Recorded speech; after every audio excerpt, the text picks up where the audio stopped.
You sit down by the water, and you look down.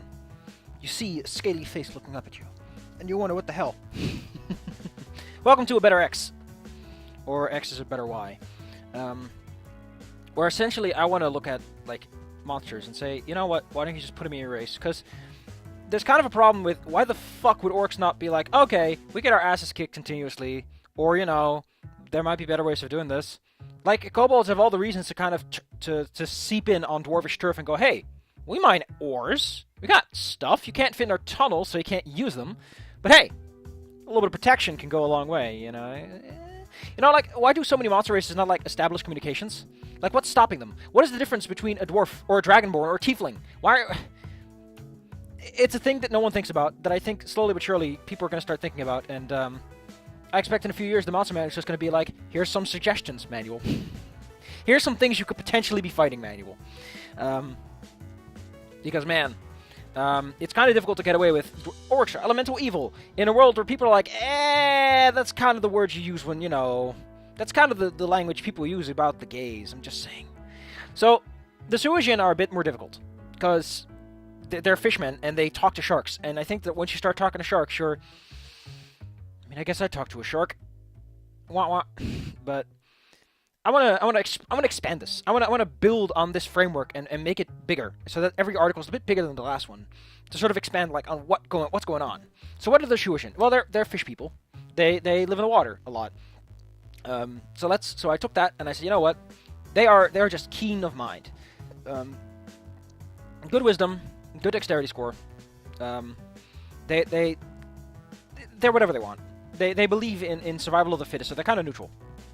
And the reason they believe in survival of the fittest is because that's where they come from. They come from the waters. There's no, like, I imagine that the way Sahuagin come into society is, at some point they're like, hey, there's cool shit in the surface, but we can't go on the surface that long. You know, like, the average Sahuagin probably can't. Like, if you're an adventurer, you're like, you're a special born. Like, you can stay out of the water indefinitely, you're special. Most of them can't, so they're kind of reliant on, like, adventurers and trading parties to do this. So they're like, okay, what if we make them come to us? Like, there's boats in our waters. We could just take people off those boats. And that turned out to be a big mistake. So they sort of adapted. We're like, okay, how about instead of pulling people off their boats, we just charge you a tax? You know, we'll keep the waters clean of other things, like, I don't know, drowners, or, I don't know, sharks. We'll keep them away, and in return, go free. Or maybe that's the other one you can do, is the shrewd. The idea that Sahuagin just kind of like, your boat sinks, guess what I can do for you? I can go to your boat, and I can take all the stuff out. How does that sound? Wouldn't that be great? Like, there's so many, like, water travel is so easy, and it's cheap compared to everything else, because you just sit on water. Everything floats. You don't have to worry about energy too much. So, naturally, the Sahuagin have a massive market there of, like, take care of it. Or maybe, how about this? If you've got an aquatic race, why don't they just farm seaweed? Wouldn't, like, water-based food be much more common? Like, there would just be seaweed farms. And the Sahuagin would sell it. They'd be like, hey, your crops are not doing so good. Guess what? The ocean is doing just fine. They kind of pat the water. The ocean's doing just fine today. So how would you like a couple of bundles of seaweed to make sure your peasants don't die, huh? I got some delicious algae. It's not too bad. You just put a little bit of salt on it. Just a little sprinkle. Oh, by the way, about salt. Yeah, we got a refinery for that. So if you want some salt, I can take care of that. And I sort of lean over the table and go, hey, you want some of that? So you can play him both ways. You can play him as, like, the shrewd negotiators, like the people that own the streets, you know? Like, when you're near water, you better have some Sahuagins to take care of your water business. They'll clean out your gunk. They'll clean out your sewers. They'll take care of it for you. And they'll do it with a smile, knowing that you can't double-cross them, because you'll be fucked. Because they'll sink your boats, and your trade's going to be belly up before you know it. Or they'll drown your people. Like, in the middle of the night, someone drowning. How can you prove it was them? What's your proof? So anyway, they're slow on land. I gave them 20 land speed, but 60 swim speed. They are just, in water, you can't catch up. You need to be a master to catch up to them. They're pretty tall. They're 7 feet tall. They're pretty tall. I like the Pathfinder one, where they're kind of, like, bulky. They look pretty cute. Except for the teeth. We'll say that they invented dentistry. They got an alien mind. Like, the way they focus on this idea of, like, like, the natural order of things. Like, I'm the apex predator, so naturally I eat everything else. And I don't have to worry about things. So, essentially, they're resistant to charms because they think in a much more straightforward, simple pattern. So they're harder to convince. Because they got their own mind. They don't care about what you have to add to the situation. Sorry about that. Something was distracting me. They're fast underwater. They get blind sense because they have sort of a minor sonar. They can stay underwater as long as they like. They're always proficient with the trident weapon. This gives them a lot of like, okay, they're good, but they're useful above and below water. So if you're ever going on an ocean adventure, if you got a Sahuagin on your party, hey, great. You might know some people. How does Sahuagin look at other Sahuagin is a question not often answered or asked about races. I like to think that Sahuagin get along well enough. More on the basis of like, listen, I have to deal with these fucking land footers. And they just talk about, I want to be friends, and it's like, I don't understand them. Why do they want to be friends? What's friends? What's friends good for? We already do trade. Trade's good.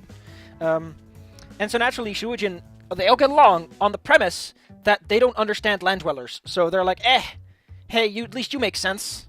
And of course, they get dark vision because they're monsters. I forgot to add a little double space here. There we go. They speak primordial because they can speak to aquans and they can speak to sharks. They can't do much with sharks. It's pretty limited on what they can communicate, but they can do it. So if you ever go to water or to an elemental plane, bring your Sahuagin. They got you covered. These guys are great. Going to the elemental water plane, you bring one. You just hire one. You need one. This guy is vital to your operations there. So let's go a bit further. Let's look at like Sahuagins and classes. How would they work with different kinds of classes? Well, they're about power. They're ultimately about, you need someone who's strong, someone who can hold your ground, someone who can protect the waters. You need someone like that, you know? You can't just, these people grow up and they teach their kids, listen, we got a business going, but this business is frail. Like, if they get a chance, they're going to kick us out. So we need to be strong and we need to use our advantage. And we need to be calm. So they're very calculating about how they act and when they act and what they do and how they do it. They sort of keep an eye on things. They got their finger on the pulse, which is that wisdom to kicks in. They know what's going on. So if someone gets fishy, they're like, okay, we'll move a bit. They're good druids and rangers. However, if you're a druid or ranger, you're probably like the tribe's caster. You're like the guy that makes sure the weather is nice. The guy that makes sure the water keeps flowing. If someone dries out, you're the one that creates water or splashes their face a bit. You know, you're the caretaker. If you're the ranger, you're still in touch with nature, but you're like the guy that actually does all the fighting. You got your druids in the back, your rangers in the front. But you don't need more than that, boy. Because there's the fighters. Can you imagine like this fish person wearing full plate mail, and he stands in front of you, 7 feet tall, spooky fish man, who goes, hey, pay up. You want to stay or you pay up? I like to imagine that because they're so aquatically based, and because they're kind of slow in the water, the Sahuagin of the land that can fight on the land, that learn the arts of how do I fight on the land, how do I learn military tactics, they're rare. But they are extremely welcome. When you are a Sahuagin who fights on land, everyone in the tribe looks up at you. You're a guy who can fight the land footers on land somehow. How do you do that? I don't know, but you do it. And because of that, you're given a lot of praise, a lot of respect. Similar to the druid. Like, the druid takes care of making sure that they can continue to exist. The fighter makes sure that the people from outside don't cause trouble. I like to imagine that Sahuagin don't cause trouble amidst each other. They believe in the food chain, but that belief also extends to the fact that they are one unit. Every Sahuagin belongs in the same caste, so naturally they don't contend. They don't fight each other. They're very nice. Like when you actually become friends with a Sahuagin, when you actually move in with them, and you're on their turf and you're on their terms, and they're like, hey, this guy, he's been doing a lot of good job. Like, they give you pats in the back every once in a while. They're just nice. If you like, they don't have nobility. They don't have nobles. They don't care about nobility. That's fucking stupid. Get the fuck out of here. They're very communist in that sense. They're very much like everyone gets their share. If you don't have food because you didn't have a good hunt, well, guess what? Little Billy over there, he's got a good hunt today. Little Billy gives you one of his fish. You know? Like, they're very nice about that. Because to them, survival and the food chain are important. You're in the same caste in the food chain. Bang. Problem one solved. Survival's important. They need you to survive, or you need them to survive. Doesn't matter. Maybe one day you'll pay back. They don't keep tabs on that either. Like, they're not going to keep tabs. They're not going to say, well, you have to pay back later. A Sahuagin, if they trust you, if you're their friend, will do you a favor and never ask it back. It's that kind of favor. It's that kind of, hey, we're friends, we're chums, we're shaking hands, making friends. I don't need that favor back. But it'd be great if you could. Not going to force you. Not going to make tabs. And a lot of races are like, what the fuck? Why aren't you keeping your... I did a favor. And they're like, yeah, I did you a favor. You did me a favor. I did you a favor again. So what's the deal? Like, what do you want? He's like, well, I want you to... I want to buy off my favors. Like, I don't know what you mean by buying off a favor. You don't have to. Sahuagin probably don't care much about money. Because, again, they're pretty communist. Like, to them, resources are more important. The only reason they have money, the only reason they care about money is because money can be turned into resources later. If they have a lot of money, you can buy stuff. And buying stuff is what they want to do. That's why they integrate into society. Is because they need stuff from other people. And other people want money. It's the easiest way to trade. Fresh fish only get you so far. Moving on. to the wizard. So, they're natural casters, but wizards make sense. There's some things a druid can't do. A druid can't shoot a fireball, but a wizard can. I think they can, actually, because 5e is fucking stupid. But you need someone who, like, knows the arcane, who knows, like, the magic, who can talk to the magic makers, or can make magical items more than anyone else can. So you have the wizard. Most Sahuagin tribes don't have more than one wizard, because they don't need one. They don't have sorcerers, because sorcery doesn't run as much in their family.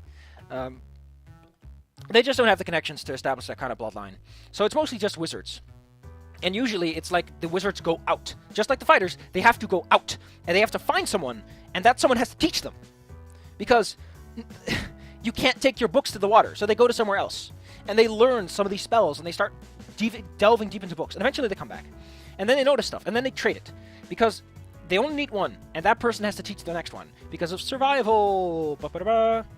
And they do it kindly and freely. If you want to be a Sahuagin apprentice, expect hard teachings. They will teach you, and they will run you into the ground. But in return, you are taught well, and you are treated well. Because if you're an apprentice of a Sahuagin, and you're going to stay there, guess what? You're in the tribe immediately. If you earn their trust, bam, they don't give a shit. You're theirs. Now, what about warlocks? I like pick warlock because I want to do a mixture of things. When I go about classes, I want to take both sides. I want to take the yes and the no. Warlocks, no. I like the idea of a warlock is seen as bad. You're not accumulating your own power. You're not strong. You're not capable. Someone else is, and you're taking their power. Like survival, yes, but you're taking power from someone else. You can't be trusted. You have a master, and that master can turn you against us. So if you're a warlock, you're kicked out, you know? Like, that's where a lot of adventurers come from. It's a Sahuagin warlock who's like, well, I used to do this, but now I can't. I imagine that clerics are seen a little bit more, okay, I can see where you're coming from. Because a god you can sort of anticipate. A patron you cannot. A patron might stab you in the back someday. And that's pretty bad. And an oft-forgotten element. But I like the idea of they appreciate power, and if you have power, great, because then you can contribute to the tribe. The strong must protect the weak. The weak may someday be useful. Passing of the good genes is as important as having just smart people. They appreciate craftsmen, the art of craftsmanship. They understand the difficulty of it, because they do everything themselves, and everything they import is because they literally can't make it themselves. Which makes them kind of poor trading partners, but at the same time, they make for good way stations, and they keep the waters clean. And probably the surrounding area as well. Like, they're not going to sit around where the bear terrorized their merchants. They're going to be like, hey, fuck you, bear, we're going to come after you. And they send out their fighter with the full plate mail, and the wizard in the back who goes, I'll cast a spell. And you got the strong, like, you can see it before you, can't you? Like this village half built into the water, half built on land. The land dwellers are on the land, like the merchants and the merchants and the fighters are there. And probably the wizard, because he needs his book to be dry. But the rangers and the common folk are all on the water. They're all on the water and taking care of each other. And the ones on land, like, they're given special treatment, because they're the ones establishing communications. Like, they get the steel. They get the special steel tridents, you know? Like, they're like, oh, cool, weapons made of fancy metals. And like, oh. And every time a trader comes in and they can bring something cool, like, everyone's like, ah, ooh. I imagine that, like, when the merchants go down with their traded goods, it's, like, always a special occasion. Like, maybe they come in only once a week. Like, even if there's, like, a trader a day, only once a week does the merchant man come down and show everyone the gifts he has managed to trade for. And he comes to take wares up as well. So he brings up salted fish and all that stuff. Well, he probably has to salt it out of the water. But he, like, brings up all the wares. And some people are like, oh, it's just a special occasion when the merchant goes down, because then that's when the fresh wares come out of the waters. Maybe they have some pearls for us. Because I imagine that Sahuagin could probably manage pearl farms on top of everything else. Wouldn't that be, like, doesn't that just set your mind ablaze? Because people live near water. Naturally, there's always a Sahuagin population near a city because they have a fucking water. They need someone to keep the well clean, you know? Like someone who dives into the well and then just kind of cleans it out a bit, and then they hoist them out and they're like, did you find what was in there? And they're like, yes, I found it. I like that idea. I like the setup. I like this. I mean, they're not the prettiest looking, but that's not the point. The point is to look past that and see this clearly humanoid creature. How would they integrate? And how would their integration work? And I say it has. Sahuagin would make for a fantastic addition to any, like, setting. In like the sense of they are there and they are nice and they're not going to kill you. As this weird sort of oddball that you kind of have to live with. Because someone has got to keep the gators out of the water, you know? Like, someone has got to keep the drowners from drowning everyone. Or as it says here, the rules are clear, and their price is hardly unfair. It's either them or monsters that can't be bribed. And at the end of the day, at least the Sahuagin don't want to eat you. They'll just kill you. Which, I guess is somewhat more honorable. Sahuagin. Great. Love it. Next time, I don't know what's going to come next time. I roll the dice and see what comes out. I've got like 30 more entries I can go through. If you have a suggestion or a monster you want to see me take under hands and make into something else, go ahead. Go ahead for it. I'll give you something to chew on. And I'm going to expand this. I'm going to start working on like psychology and childhood. Like establishing what does it mean to be one? Like you're an adventurer, what does it mean? Where did you come from? And how did that affect you as a person? How does your mind work now? I might make it 2 pages. Like every one of them is 2 pages. Because I like the idea of you're a monster, but that isn't just you look spooky and you've got powers. It is you grew up in a society of a certain type, and that affects you in a certain way. You look at other people in a certain way as a result of this. Like, and how do you look at your own races, but they're in another place? Like, would they welcome you? Would they not? These are important questions because they really help solidify this is a person. You are not a player playing a character. You are a player playing a person. And that person had a life before you showed up. And that life affected them. And you have to deal with that. And now there's someone, and you got to deal with that too. So next time, expand it. I got to make some subheaders. Woo!